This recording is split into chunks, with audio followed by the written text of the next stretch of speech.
नमस्कार दोस्तों, पाकिस्तान के खिलाफ ऑपरेशन सिंदूर में शामिल रही विंग कमांडर ने सुप्रीम कोर्ट का दरवाजा खटखटाया है। सुप्रीम कोर्ट में ऑपरेशन सिंदूर में शामिल रही विंग कमांडर ने बड़ी गुहार लगाई है। पहलगाम में 27 नागरिकों की आतंकवादियों ने हत्या कर दी, जिसके बाद पूरा भारत गुस्से से उबल पड़ा। पहलगाम हमले का बदला भारत ने ऑपरेशन सिंदूर से लिया।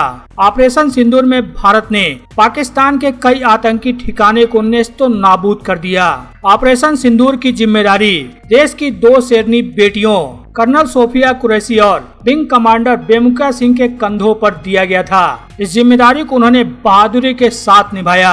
अब इसी ऑपरेशन सिंदूर में विंग कमांडर निकिता पांडे भी शामिल थी। ऑपरेशन सिंदूर में शामिल रही वायु सेना की विंग कमांडर निकिता पांडे ने सेवा से मुक्त करने के मामले को लेकर सुप्रीम कोर्ट का दरवाजा खटखटाया है। गुरुवार को सुप्रीम कोर्ट ने उनके मामले पर सुनवाई भी की। केंद्र सरकार की ओर से पेश हुए अतिरिक्त सॉलिसिटर जनरल ऐश्वर्या भाटी से मामले में जवाब भी सुप्रीम कोर्ट ने तलब किया है। दरअसल भारतीय वायु सेना की विंग कमांडर निकिता पांडे ने अपनी सेवा को लेकर सुप्रीम कोर्ट पहुंची हैं। ऑपरेशन सिंदूर और ऑपरेशन बालाकोट में शामिल रही विंग कमांडर की सेवा के 14 साल पूरे होने और अस्थायी कमीशन नहीं मिलने पर उन्हें पद से मुक्त किया जाना है। इसी को लेकर विंग कमांडर निकिता पांडे ने सुप्रीम कोर्ट में याचिका दाखिल की है।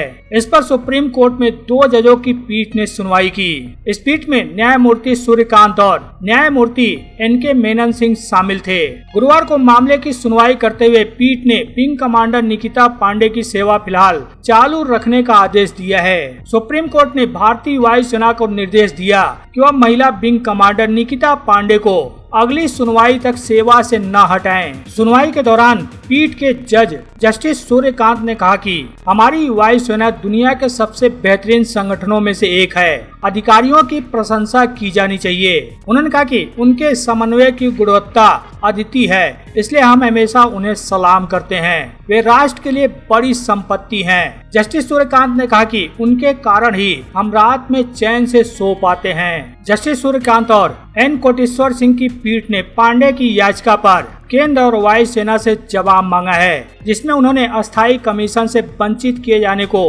भेदभाव बताया है। पीठ ने सुनवाई को 6 अगस्त के लिए निर्धारित किया है। पीठ ने गुरुवार को वायु सेना को एक पेशेवर बल बताते हुए कहा कि ऐसे अधिकारियों के लिए सेवा में अनिश्चितता उचित नहीं। सुप्रीम कोर्ट ने केंद्र और भारतीय वायु सेना को निर्देश दिया है कि ऑपरेशन बालाकोट और ऑपरेशन सिंदूर का हिस्सा रही महिला अधिकारी निकिता पांडे को सेवा से मुक्त नहीं करें, जिन्हें अस्थायी कमीशन से वंचित किया गया था। बता दें, अस्थायी कमीशन का अर्थ है सेना में जीवन भर सेवा का अधिकार, अर्थात सेवानिवृत्ति तक सेवा करना।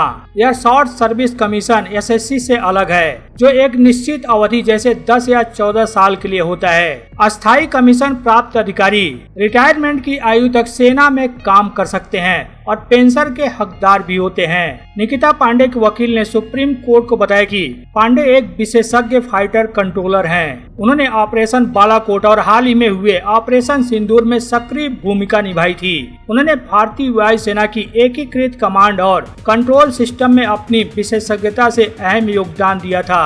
वकील ने कहा कि अधिकारी ने 13.5 वर्षों से अधिक समय तक सेवा की है, लेकिन 2019 की नीति के कारण उन्हें अस्थायी कमीशन से वंचित किया गया और 1 महीने बाद अपनी सेवा समाप्त करने के लिए मजबूर होना पड़ा।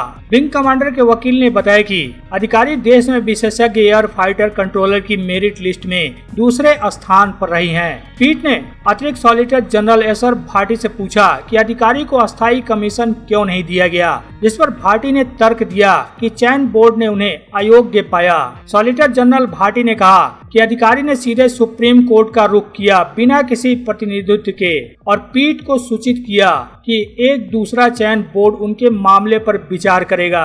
न्यायमूर्ति कांत ने टिप्पणी की है कि इस मुद्दे का अस्थायी समाधान यह हो सकता है कि केवल उन्हीं अधिकारियों की एसएससी भर्ती हो जिन्हें भविष्य में अस्थायी कमीशन देने की क्षमता हो। उन्होंने कहा, यदि आप 100 अधिकारियों को एसएससी में लेते हैं और उनमें से एक को अभी अस्थायी कमीशन देना है, तो आपके पास यह करने की पूरी योजना होनी चाहिए। जज ने यह भी जोड़ा कि अयोग्यता का निर्धारण केवल योग्यता के आधार पर न हो, हो, बल्कि पारदर्शिता और ठोस कारणों से किया जाना चाहिए। कोर्ट ने यह भी कहा कि रक्षा बलों में अस्थायित्व और भविष्य की स्पष्टता जरूरी है, वरना अधिकारियों के मन में असुरक्षा की भावना पनप सकती है। हालांकि सुप्रीम कोर्ट ने अगली सुनवाई की तारीख 6 अगस्त तय की है। तब तक विंग कमांडर निकिता को सेवा में बनाए रखने का आदेश दिया गया है।